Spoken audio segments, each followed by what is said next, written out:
பிஸ்மில்லாஹிர்ரஹ்மானிர்ரஹீம். மௌலவி ஃபஸ்மீர் ஹாஃபிஸ் அவர்கள் முஸ்லீம்களோட பரம்பரைகளில் இருந்த அறிஞர்கள் எவ்வாறு மருத்துவத்தை எங்களுக்கு தந்தார்கள் சொல்கிறத மிக விளக்கமாக சொன்னார்கள். மௌலவி அவர்களுக்கு மிகவும் நன்றி. அத்தோடு இந்த கூட்டத்தில் நாங்கள் யாரையும் குறை சொல்கிற நோக்கங்கள் இல்லை, மிகவும் கவனமாக சொல்லணும்னு தான் நினச்சி கொண்டிருந்தோம். எல்லா துறையிலையும் பிழையானவர்கள் இருப்பார்கள். அதே மாதிரி நாங்கள் ஒரு சில 1000 மௌலவி இருந்தால் ஒரு மௌலவி ஏதாவது ஒரு பிழையாக சில வேளை மருத்துவத்தை பற்றி சொல்லியிருப்பார். அப்படி நாங்கள் அதை பற்றி பிழையாக சொல்கிற நோக்கம் எதுவுமே இல்லை. அப்படி ஏதாவது நாங்கள் இந்த கூட்டத்தை சொல்லிப்பட்டிருந்தால் அதுக்காக மன்னிப்பு கேட்டுக்கொண்டு நான் இந்த பேச்சு ஆரம்பிக்கிறேன். இந்த டாபிக் என்னென்னா, ஏன் மேலேத்திய மருத்துவ முறை முழு உலகிலும் இவ்வாறு வியாபித்துள்ளது. இப்போ பார்த்தீங்கன்னு சொன்னால் சைனாவோட அக்யூபஞ்சர் அவங்க கண்டுபிடிச்ச மருந்து, ஆனால் அங்கே இப்போ இருக்கிறது மேலேத்திய மருத்துவம். நான் இதுக்கு மேலேத்திய மருத்துவம்னு சொல்லாமல் நான் சொல்லுவேன் evidence base medicine. Doctor Faisal ஏற்கனவே சொன்னார், இது யூதர்களை சதியா, எங்களுக்கு இப்போ ஊட்டப்பட்டுகிறது இது யூதர்களை சதி என்று. ஏற்கனவே ஃபஸ்மீர் ஹாஃபிஸ் அவர்கள் சொன்னார்கள், இது முஸ்லீம்களின் அடிப்படை அப்படின்னு சொல்லி. இந்த மேலைத்தேய மருத்துவம்னு சொல்லப்பட்டு இப்போ இருக்கிற மருத்துவம் இவ்வளவு வியாபித்திருக்கிறதுக்கு காரணம் என்னன்னு சொன்னால் இந்த வெளிப்படை தன்மை. அதாவது இப்போ நீங்கள் ஃப்ளைட் ஒன்றில் போகிறீங்க, டிக்கெட் வாங்க போகிறீங்க. டிக்கெட் வாங்க போனால் உங்களுக்கு அந்த டிக்கெட் விற்கிறவர் கூப்பிட்டு உட்கார வச்சு இந்த ஃப்ளைட் இப்படி ஏறக்குள்ள ஆடும், பயப்படுவீங்க. அப்படி போகக்குள்ள காது அடைக்கும், சிலாக்களுக்கு ரத்தம் கட்டிப்படும், காலெல்லாம் வீங்கும், சில வேளை நுரையீரலில் ரத்தம் கட்டிப்படும். அந்த ஃப்ளைட்டுக்குள்ளுக்கு ஒரு நோயாளி இருந்தால் அவன் நோய் உங்களுக்கும் பரவும். ஃப்ளைட் ஆக்சிடென்ட் ஆகினா 100% செத்து போவீங்க, கருகி செத்து போவீங்கன்னு உங்களுக்கு சொன்னால் டிக்கெட் வாங்குவீங்களா? யாரும் டிக்கெட் வாங்க மாட்டீங்க. நாங்கள் இன்றைக்கு அதைத்தான் செஞ்சு கொண்டிருக்கிறோம். என்னன்னு சொன்னால், ஒரு பெனடோலை குடித்தால் வரக்கூடிய சைடு எஃபெக்ட் எப்படின்னு சொன்னால் கிட்டத்தட்ட 1 மில்லியனில் உண்டு.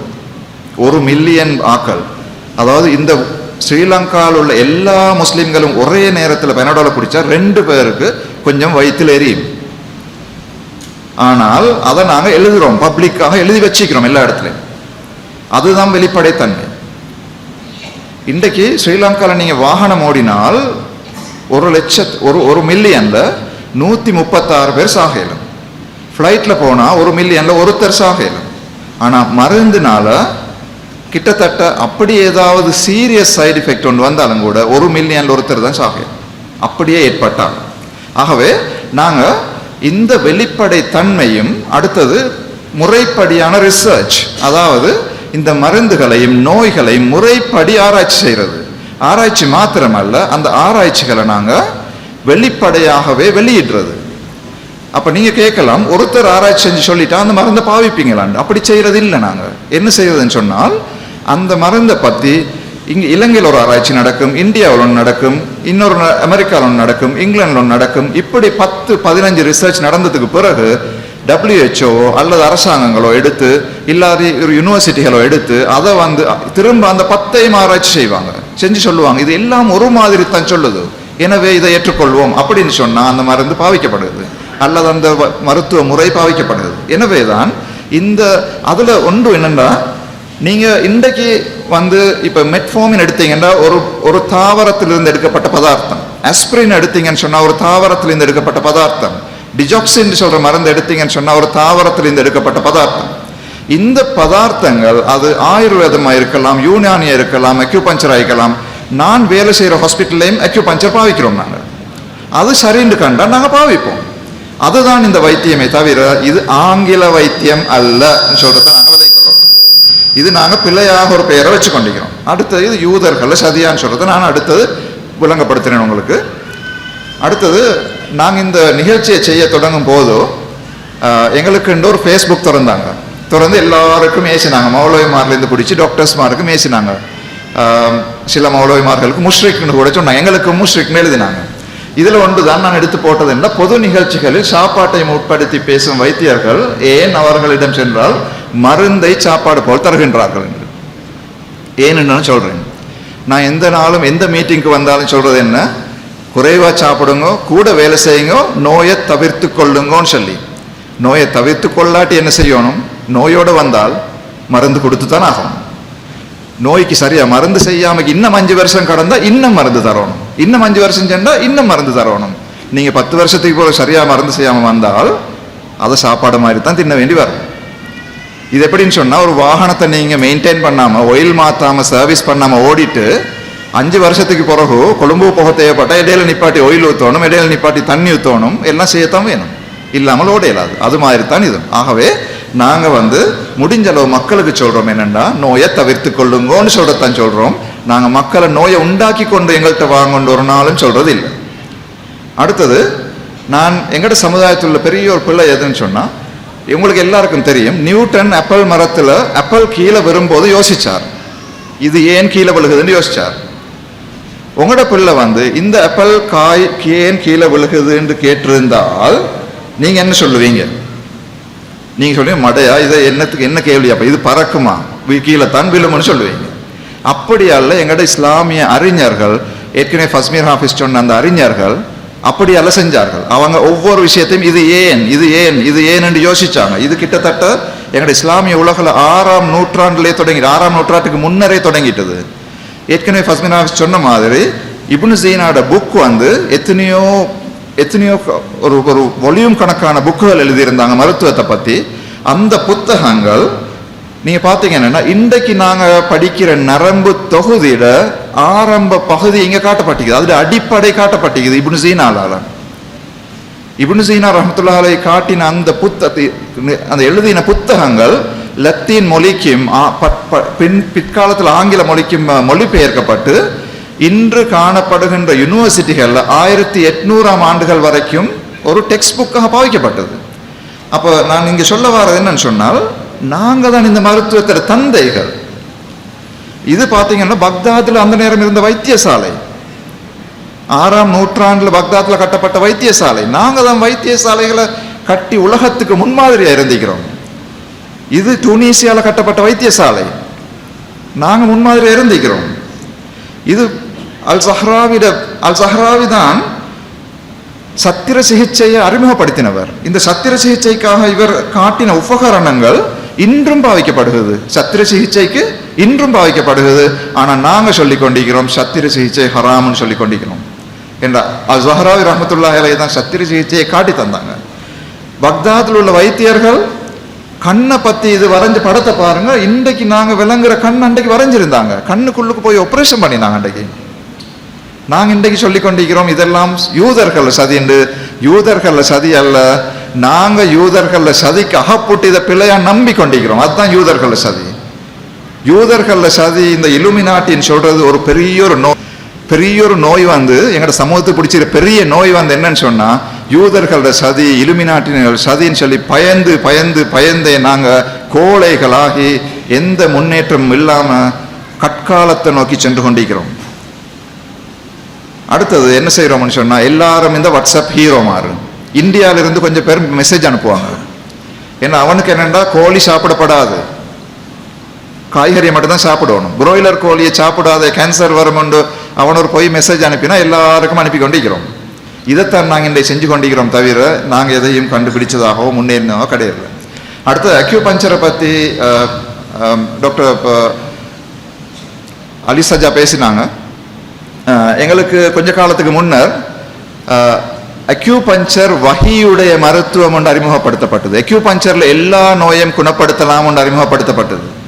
ஆனால் ஒன்று விளங்கிக் கொள்ளணும் என்னன்னு சொன்னா, அக்யூபஞ்சர் நல்ல மருத்துவம். நான் ஏற்கனவே சொன்ன மாதிரி சைனாவில் அதை இப்போ ஒரு துணை மருத்துவமாகத்தான் பாவிக்கிறாங்க. ஒரு ஒரு ஒரு எல்லாத்துக்கும் பொருத்தமான மருத்துவமாக அவங்க பாவிக்கிறல, அவங்களோட ஓன் மருத்துவம், அது சொந்த மருத்துவம். அது எந்த அளவுக்குன்னு சொன்னா, அதுல அடிப்படை தொடங்குது 2 தெய்வ கொள்கையில தொடங்குது. அந்த 2 தெய்வ கொள்கையில தொடங்கின வைத்தியம் எப்படி இஸ்லாமிய வைத்தியமாக அமைய முடியும்? எப்படி அது இஸ்லாமிய வைத்தியமாக அமைய முடியும்? எப்படி அது வஹியுடைய வைத்தியமாக அமைய முடியும்? நிச்சயமாக அது அமைய முடியாது. அடுத்தது நீங்க விளங்கிக் கொள்ளணும், ஒரு MBBS கற்கையில மாணவர்கள் என்ன செய்யறாங்கன்னு சொல்லி, இவங்க ஒரு 2 வருஷம் முழுக்க எல்லா புக்கையும் படிச்சு எல்லா எக்ஸாமையும் பாஸ் பண்ணி அதுக்கு பிறகு 3 வருஷம் என்ன செய்வாங்கன்னு சொன்னா, நோயாளிகளுடைய இருந்து புத்தகங்களையும் படிச்சு இப்படி பெரிய ஒரு ஒரு ஆர்மி ட்ரைனிங்கை போட ஒரு ட்ரைனிங் எடுத்துக்கொண்டு தான் வெளியே வராங்க. அப்படி ட்ரைனிங் எடுத்து வந்தவரை கூட நாங்கள் என்ன செய்கிறோம்னு சொன்னால், ஒரு ஸ்பெஷலிஸ்ட ஒரு ஒரு சூப்பர்விஷனுக்கு கீழே தான் வச்சிருப்போம் கொஞ்ச காலத்துக்கு. அந்த சுப்போசிஷனுக்கு கீழே இருந்து தான் படிப்படியாக படித்து ஒரு 10 வருஷம் முடிச்சா தான் அவங்களுக்கு ஒரு ஸ்பெஷலிஸ்டாக வரலாம். அடுத்தது எங்களுக்கு சொல்லப்பட்ட இன்னொரு குற்றச்சாட்டு தான் என்னன்னு சொன்னால், இந்த எம்பிபிஎஸ் கற்கை நெறிய பாடத்திட்டம் யூதர்களால் வகுக்கப்பட்டதுன்னு சொல்லி நான் ஏற்கனவே சொன்னேன். நாங்கள் இப்னு ஜீனாட புத்தகத்தை, அல் ஜஹ்ராவிட புத்தகத்தை, இப்னு அல் ராசி ரஹ்மத்துல்லாஹி அலைஹி புத்தகத்தை அதுகளைத்தான் நாங்கள் இப்போ மெதுவாக வளர்த்து கொண்டு வந்திருக்கிறோம். அடுத்தது நான் யூகேல இருக்கும்போது யூனிவர்சிட்டியில் படிப்பிச்சு கொண்டு இருந்திருக்கிறேன். எங்களோட யூனிட்டே என்னன்னு சொன்னால் கரிக்குலம் டெவலப்மெண்ட் செய்கிறது, அதாவது நாங்கள் சிலபஸை எழுதுறது. அப்போ நாங்கள் இருந்து கொண்டு தான் எழுதினோமே தவிர யாரும் யூதர்கள் வந்து எங்களுக்கு எழுதி தர இல்லை, யாரும் வந்து எங்களை ஃபோர்ஸ் பண்ணல, இப்படி எழுதுங்க அப்படி எழுதுங்கன்னு ஃபோர்ஸ் பண்ணல. எனவே நீங்கள் நல்லா விளங்கிக் கொள்ள வேண்டிய விடயம் என்னன்னு சொன்னால், இந்த யூத சதின்னு சொல்றது எங்களை திசை திருப்புறத்துக்கு பாவிக்கப்படுற ஒன்று, அதுக்கு நாங்கள் அகப்பட்டு கொண்டிருக்கிறோம். அடுத்ததாக இன்னொரு வாட்ஸ்அப் மெசேஜ் அடிக்கடி பார்த்துருப்பீங்க, சிலருடைய லெக்சர்ஸ்லையும் கேட்டிருப்பீங்க, 51 நோய்களை அலோபதி மருத்துவத்தில் மருந்து செய்யக்கூடாது என்று இந்தியாவில் சட்டம் இருக்குதுண்டு. ஆனால் இந்தியாவில் ஷெட்யூல் ஜேன்ற ஒரு சட்டம் இருக்குது. அந்த சட்டம் என்ன சொல்லுதுன்னு சொன்னால், சில நோய்களை குறிப்பிட்டு, அதாவது நான் எல்லா நோயும் இங்கே 51 குறிப்பிட்டு, உதாரணத்துக்கு எடுத்தால் அப்பெண்டிக்ஸில் வருத்தம் வந்தால் உங்களுக்கு டேப்லெட் கொடுத்து குணப்படுத்த முடியாது, ஆப்ரேஷன் பண்ணி தான் குணப்படுத்தணும். அப்போ அந்த சட்டம் என்ன சொல்லுதுன்னு சொன்னால், அது யாருக்கும் அட்வர்டைஸ் பண்ண முடியாது. இது அட்வர்டைஸ்மெண்ட்டை பற்றி மாத்திரம் தான் கதைக்குதாங்க. அட்வர்டைஸ் பண்ண முடியாது, நான் மருந்து கொடுத்து குணமாக்குவேன் அட்வர்டைஸ் பண்ண முடியாதுன்னு சொல்லுது. அது அலோபதி மருத்துவத்துக்கும் பொருந்தும், ஆயுர்வேதத்துக்கும் பொருந்தும், யூனானிக்கும் பொருந்தும், அக்யூபஞ்சருக்கும் பொருந்தும். அதில் ஒரு நாளும் சொல்லி இல்லை ஆங்கில மருத்துவம்டோ அலோபதி மருத்துவம்டோ சொல்லி இல்லை. அதுக்கு பிறகு ஒரு கேரளா ஹைகோர்ட்டில் ஒரு கேஸ் ஒன்று போயிடுச்சுது. அந்த கேஸில் என்ன சொன்னாங்கன்னு சொன்னால், ஒரு ஆயுர்வேத ஒரு மருந்து ஒன்றை அட்வர்டைஸ் பண்ணியிருந்தாங்க, இது HIV எய்ட்ஸுக்கு குணமாக்குறதுக்கு மருந்துன்னு சொல்லி.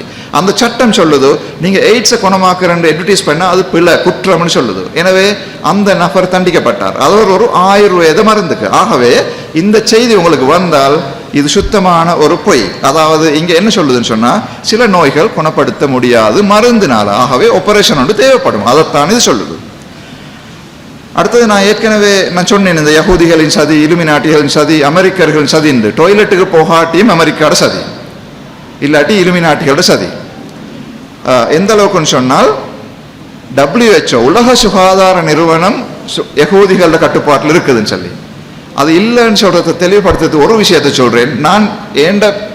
நான் முதலாவது வேலை செஞ்ச போஸ், அதாவது ப்ரொஃபஸர் சாந்தி மெண்டிஸ்ன்னு சொல்லி, அவதான் கிட்டத்தட்ட ஒரு 7-8 வருஷமாக WHO ஹார்ட் டிசீஸ் சம்பந்தமான பிரிவுல ஹெட்டாக இருந்தான். அவதான் ஹெட்டாக இருந்தான். அதே நேரம் இன்னொரு கேள்வி சொல்லப்படுறது, உலக சுகாதார நிறுவனம் டாக்டர்ஸ் எல்லாரையும் கண்ட்ரோல் பண்ணுது, அடுத்தது எல்லா அரசாங்கங்களையும் கட்டுப்படுத்துது. இந்த உலக சுகாதார நிறுவனத்தை பத்தி நல்லா விளங்கிக் கொள்ளணும். இது யூஎன்னோட ஒரு பகுதி, ஆனால் அவர்களுக்கு எந்த அதிகாரமும் கிடையாது யாரையும் ஃபோர்ஸ் பண்றதுக்கு. நாங்க யாருமே WHO இதை சொன்னா இதைத்தான் செய்வோம்னு கட்டிப்பிடிச்சு கொண்டு இருக்கிறில்ல. எங்களுக்கு இது பிடிக்கல, இல்லாட்டி இது விருப்பம் இல்லை, இது வேற ரிசர்ச்ல இப்படி காட்டுதுன்னு நாங்க நினைச்சால் நாங்க அதைத்தான் செய்வோமே தவிர WHO சொல்றதை செய்ய மாட்டோம். ஆனால் WHO என்ன செய்யும்னு சொன்னா, அரசாங்கங்களுக்கு ஆலோசனை வழங்கும், அது மாத்திரம்தான் அவங்க செய்வாங்க, ஆலோசனை வழங்குவாங்க. அதே நேரம் ஆராய்ச்சிகளுக்கு, அதாவது ரிசர்ச்சுக்கு உதவி செய்வாங்க. ஆனா அவங்களோட பொறுப்பு என்னன்னு சொன்னா, முழு உலகத்திலேயும் உள்ள ரிசர்ச்சை எடுத்து தொகுத்து அதுல இருந்து சொல்றது, இதை செஞ்சால் நல்ல, அதாவது சிகரெட்டை தடை செய்யுங்கன்னு சொல்லுவாங்க. ஆனா ஸ்ரீலங்காவில் சிகரெட் தடை செய்ய இல்லை. WHO சொல்லு சிகரெட் தடை செய்யுங்கன்னு சொல்லி, ஆனா ஸ்ரீலங்காவில் தடை செய்ய இல்லை. எனவே இப்படியானதான் WHO தவிர இது ஒரு யகூதிகளின் சதி அல்ல. அடுத்தது நீங்க நல்லா நினைவு வச்சு கொள்ளணும், முஸ்லிம் வைத்தியர்கள் எல்லாரும் மறுமையில போய் பதில் சொல்லணும். இங்க கதைக்கிற ஒவ்வொரு விஷயத்துக்கும், அவங்க கொடுக்குற ஒவ்வொரு விஷயத்துக்கும், அவங்க எடுக்கிற முடிவு ஒவ்வொன்றுக்கும் வகை சொல்லணும். போய் நாங்க இந்த வேக்சின் அடிங்கன்னு சொன்னால் அது எங்கள்கிட்ட பொறுப்பு. அடுத்தது நாங்க மறுமையில வகை சொல்லணும். நாங்க அதை நல்லா விளங்கித்தான் இங்க சொல்றோம் எல்லாத்தையும். இப்ப ஒருத்தர் மெட்ஃபார்மினை பாவிச்சா கிட்னி பழுதாகுமான்னு கேட்டா நான் இல்லைன்னு சொல்லுவேன், உண்டு. ஏனென்றா எனக்கு அது நிச்சயமா தெரியும், 100% தெரியும். அப்ப ஏன் அதை சொல்றேன்னு சொன்னால், எனக்கு அந்த பொறுப்பையும் ஏற்றுக்கொண்டு தான் நான் சொல்றேன். அது மறுமையில போய் இதை நாங்க பதில் சொல்றதுக்கு ரெடின்னு தான் நாங்க அதை சொல்றோம். அடுத்தது இன்னொரு குற்றச்சாட்டு வைக்கப்படுறது, எமது பெண்களை மலடாக்க யூதர்கள் முயற்சி செய்கின்றார்களாண்டு. இந்த வேக்சின் எல்லாத்தையுமே இப்படித்தான் நாங்கள் வேணாம் வேணாம்னு பரப்புறது. இதில் இன்னொரு கதை தான் ஃபாலிக் ஆசிட். ஆஷிக் மௌலவி சொன்னாங்க, இந்த ஃபாலிக் ஆசிட் கொடுக்கப்படுறது ஒரு பெண் குழந்தை வயிற்றில் வந்தால் ஃபாலிக் ஆசிட் கொடுக்கப்படுது. ஃபாலிக் ஆசிட் கொடுக்கப்பட்டது, ஃபாலிக் ஆசிட் காணப்படுறது எங்க பல வகைகள், தாவரங்கள், இதில் எல்லாத்துலேயும் காணப்படுது. ஃபாலிக் ஆசிட்டை கொடுக்கறதுக்கு காரணம் என்னன்னு சொன்னால், சில குழந்தைகள் சில வேளை நரம்பு தொகுதியில் உள்ள குறைபாடுகளுடன் பிறந்தால் நடக்க முடியாத, பேச முடியாத, சில தலை பெருத்த பிள்ளைகளாக பிறக்கும். அப்படியான விடயங்கள் தடுக்கப்படக்கூடிய தன்மை ஃபாலிக் ஆசிட்ல காணப்பட்டதுனால தான் எல்லாருக்கும் ஃபாலிக் ஆசிட் கொடுக்கப்படுகிறது. ஆனால் இதுக்கு எங்களுக்கு ஒரு 2 நாளைக்கு முந்தைய ஒரு குற்றச்சாட்டு வந்தது. அது மருத்துவத்துக்கு உள்ளால சம்பந்தம் உள்ள ஒருத்தர் சில காரணங்களுக்காக இந்த குற்றச்சாட்டை வச்சார்.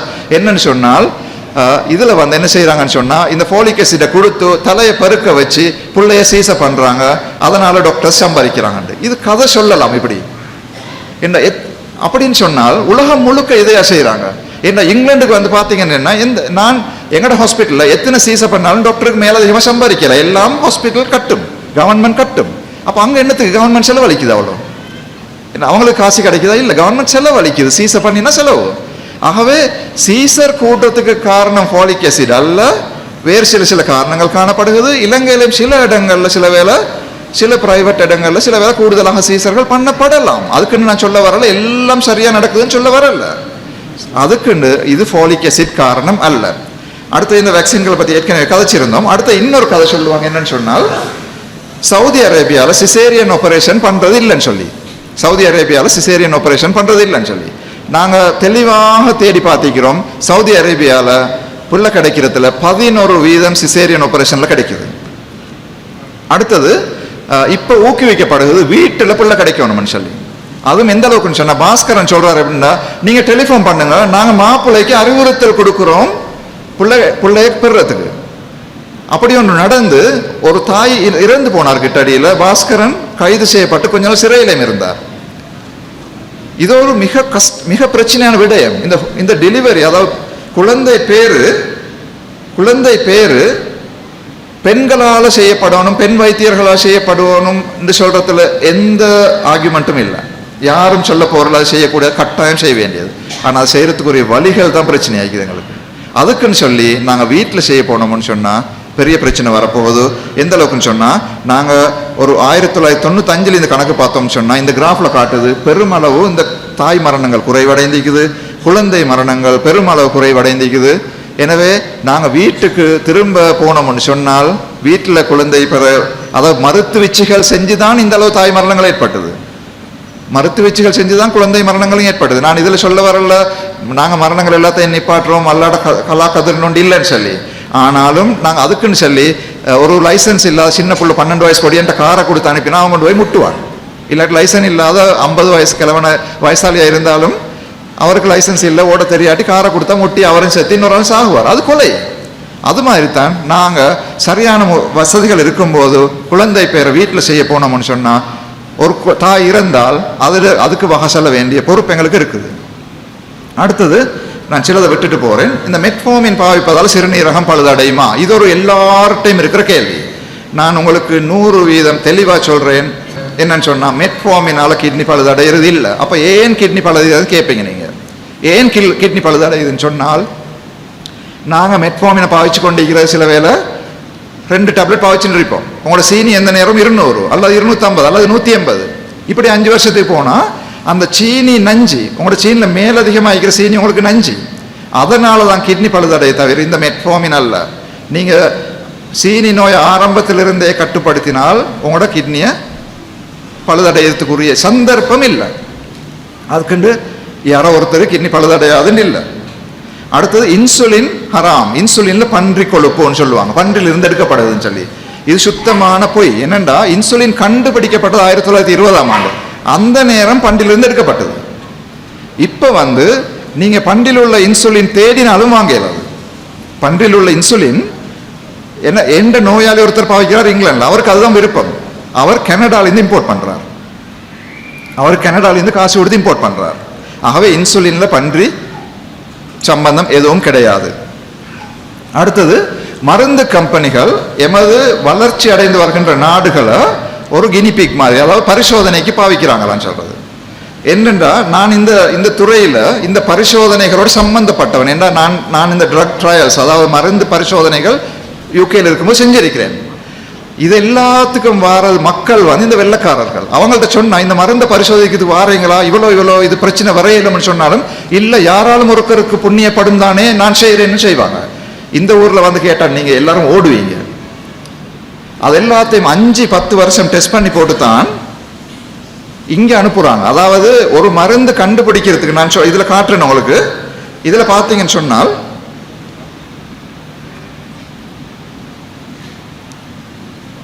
இதில் பார்த்தீங்கன்னு சொன்னால் ஒரு 10,000 மருந்து கண்டுபிடிக்கப்பட்டால் அது படிப்படியாக மிருகங்களில் டெஸ்ட் பண்ணும்போது ஒரு 250 குறைஞ்சிடும். ஒதுக்கப்பட்டு 250 குறைஞ்சிடும். மனிதனில் பரிசோதிக்கப்பட்ட நேரம் அது 5க்கு குறைஞ்சிடும். அந்த 10,000 ஒன்று தான் ஒரு விற்பனை செய்யக்கூடிய மருந்தாக சேரும். அதை 10,000 மருந்தை டெஸ்ட் பண்ணி நான் கண்டுபிடிச்சால் ஒன்று தான் ஒரு மருந்தாக சேருது. ஆகவே இதில் நீங்கள் பார்த்தீங்கன்னு சொன்னால் கிட்டத்தட்ட 15 வருடங்கள் ஆராய்ச்சிக்கு பின்னர் தான் ஒரு மருந்து உங்களுக்கு சேருது. அதுவும் எப்படின்னு சொன்னால் 15 வருடங்களுக்கு பிறகு ஒரு மருந்து விற்பனைக்கு வந்தால் அது மேலைத்தேய நாடுகளில் தான் விற்கப்படுவதே தவிர எங்கட நாட்டில் இல்லை. எங்கட நாட்டுக்கு வாரத்துக்கு இன்னும் ஒரு 5 வருஷம் 6 வருஷம் செல்லும். எனவே நாங்கள் சுவராக சொல்லலாம், இந்த நாட்டில் எங்களை கினிபிக் மாதிரி பாவிச்சு இங்கே மருந்துகளை டெஸ்ட் பண்ணுறது இல்லை. ஏன்னா இங்கே எங்கேயுமே காண்றதில்லை. நாங்கள் மருந்துக்கு ரிசர்ச் நடந்து கொண்டே நாங்கள் எங்கேயும் காண்றது இல்லை. எங்களோட மக்கள் சேர மாட்டாங்க. அதுக்கு என்ன பயம் எங்களோட மக்கள். அடுத்து மருந்துகள் எவ்வாறு அங்கீகரிக்கப்படுகின்றன பார்க்கணும். நாங்கள் மருந்துகளை அங்கீகரிக்கிறதுக்கு ஒவ்வொரு அரசாங்கமும், இப்போ European union, UK, Scotland, America, இல்லாட்டி இப்படி ஒவ்வொரு நாடும் ஒவ்வொரு பெரிய குரூப் ஒன்று வச்சுக்கிறாங்க. அவங்களோட ஆக்களை அவங்க என்ன செய்வாங்கன்னு சொன்னால் இந்த மருந்துகளை அவங்க தனிப்பட்ட முறையில் குரூப்பாக உட்கார்ந்து ஆராய்ந்து பார்த்து அவங்க அனுமதிச்சா தான் அந்தந்த நாட்டில் மருந்துகள் அங்கீகரிக்கப்படும். அடுத்து ஏற்கனவே பக்க விளைவை பற்றி டாக்டர் அர்ஷாத் சொன்னார். அதில் கொஞ்சம் நான் சொல்லி போட்டு போகிறேன். என்னன்னு சொன்னால் இந்த மருந்துகளோட பக்க விளைவு ஏன் சொல்கிறோம்னு சொன்னால் நாங்கள் பக்க விளைவுகளை வெளிப்படையாக சொல்கிறதுனால தான் சொல்கிறீங்களே தவிர இல்லாட்டி எல்லா மருந்துகளும் மூலிகைகள் இருந்து பிடிச்சி எல்லா ஈச்சம்பழத்தை கூட சாப்பிட்டா பக்க விளைவு வரும். ஈச்சம்பழத்தை ஒரு நீங்க கேள்விப்பட்டீங்க, ஒரு ஹதீஸ் துறையில் ஒரு இமாம் ஒருத்தர் ஒரு ஹதீஸை தேடிக்கொண்டிருக்கும் போது பெரிய ஒரு கூடையில் ஈச்சம்பழத்தை வச்சுக்கொண்டு சாப்பிட்டு கொண்டே செஞ்சதுனால இறந்து போனாங்க. அப்ப ஈச்சம்பழத்தில் கூட சைடு எஃபெக்ட் வரும். அதாவது நீங்க கத்தியை நல்லாவும் பாவிக்கலாம், மோசமாகவும் பாவிக்கலாம். நீங்க அதை நல்லா பாவிச்சிங்கன்னா சரி, தெரிந்தவர் பாவிச்சா சரி. சின்ன பிள்ளைகிட்ட கொடுத்தா கத்தியை வெட்டி கொள்ளும். ஆகவே தெரிஞ்ச ஒரு வைத்தியர் ஒழுங்கான முறையில் பாவிச்சால் சைடு எஃபெக்ட் இல்லாமல் பாவிக்கலாம். அடுத்தது இந்த மருந்துகள் நஞ்சா. இந்த மருந்துகள் சரியான முறையில் பாவிக்கப்பட்ட நஞ்சல்ல. ஆனா நீங்க தண்ணீரை கூட லிட்டர் கணக்கில் குடிச்சா நஞ்சு தான். தண்ணீரை நீங்க 10 லிட்டரை குடிச்சா நீங்க மயங்கி ஐசியூல கொண்டு போய் வைக்க வேண்டி வரும். ஈச்சம்பழத்தோட கூடையை தின்னா இறந்து போவீங்க, அது நஞ்சு தான். அது மாதிரி தான் மருந்துகளும் அளவான முறையில் பாவிக்கப்பட்ட நஞ்சல்ல. அடுத்து இவை ஹலாலானவையா? இந்த மருந்துகள் ஹலால் தானா? நாங்கள் ஒவ்வொரு மருந்தையும் எழுதும் போது யோசிக்கிறோம் இது ஹலால் தானான்னு சொல்லி. ஏன்னா நீங்க கேள்விப்பட்டிருப்பீங்க இதில் இன்கிரீடியன்ஸை டாக்டர்ஸுக்கு தெரியுமா? யாராலும் தெரிஞ்சால் எங்களோட பேசுறதுக்கு ரெடியான ஒரு சேலஞ்ச் ஒன்று பண்ணப்படுகிறது. இந்த இன்கிரீடியன்ஸ் தெரியாம நாங்க யாரும் எழுதுறதில்லை. அதுல என்னென்ன அடங்கப்பட்டிருக்குதுன்னு தெரியாம நாங்க யாரும் மருந்துல கை வைக்கிறதில்லை. அதுல இந்த பிரிட்டிஷ் ஃபார்மகோபியான்னு காணப்படுது, பெரிய ஒரு ரெக்க கணக்கக்கூடிய புக் அடிக்குது. அதுல எல்லா இன்கிரீடியன்ஸும் அணுவாக எழுதப்பட்டிருக்குது. அந்த இன்கிரீடியன்ஸை நாங்கள் எடுத்து பார்த்து தேடி பார்த்து இந்த கேப்சியூல் ஹலாலா, இந்த ஜெல் கேப்சியூல் ஹலாலான்னு யோசிச்சு நாங்கள் கொடுக்குறோம். அடுத்தது ஆயுர்வேத மருந்துல பாவிக்கிற அளவுக்கு ஆல்கஹாலாவது நாங்கள் எங்கட மருந்துல பாவிக்கிறோம் இல்லை. அடுத்தது அந்த பன்றியோடு சம்பந்தப்பட்ட மருந்துகள் மிக மிக மிக குறைவாகத்தான் காணப்படுகிறது. நாங்கள் முடிஞ்ச அளவு தவிர்த்து கொள்றோம். உயிர் காப்பாற்ற வேண்டிய நிலைமை இருந்தால் பாவிப்போம்.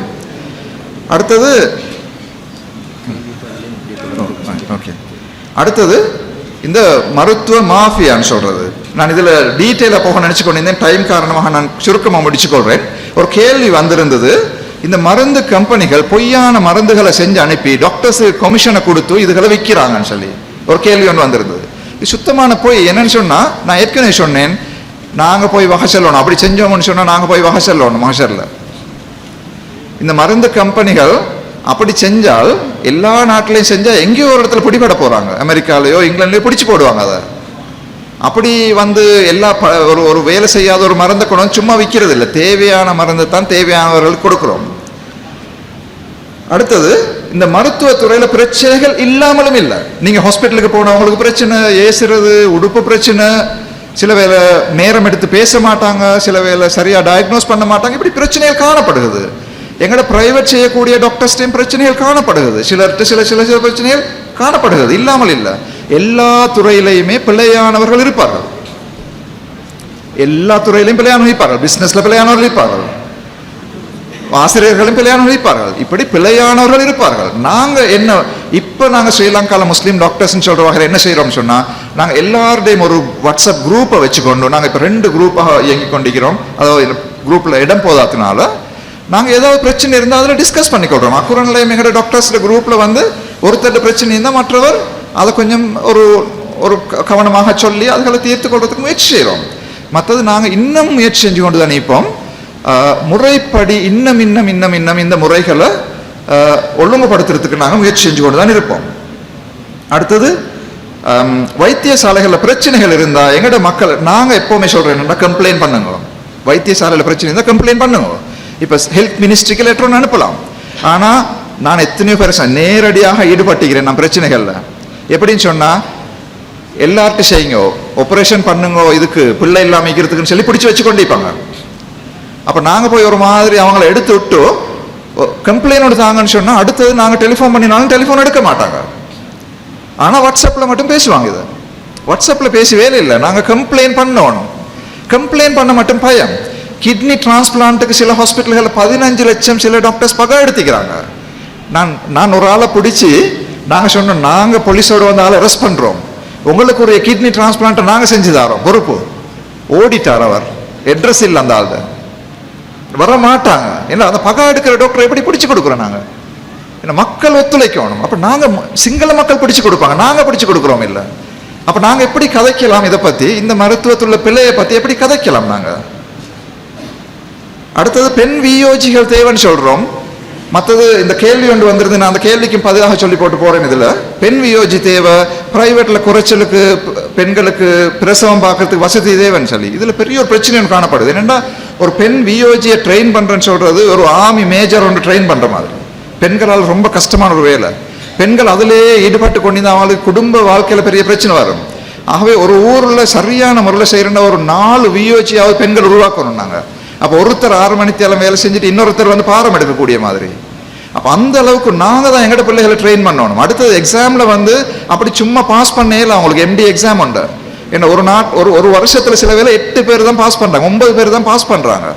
அப்போ அந்த முழு நாட்டிலையும் 9 பேரில் ஒரு ஆளாக எங்கள்ட மகள் வரணும், அப்போ தான் பாஸ் பண்ணலாம். அப்படி இல்லாமல் சும்மா வியோஜின்னு சொல்லி சரி வராது.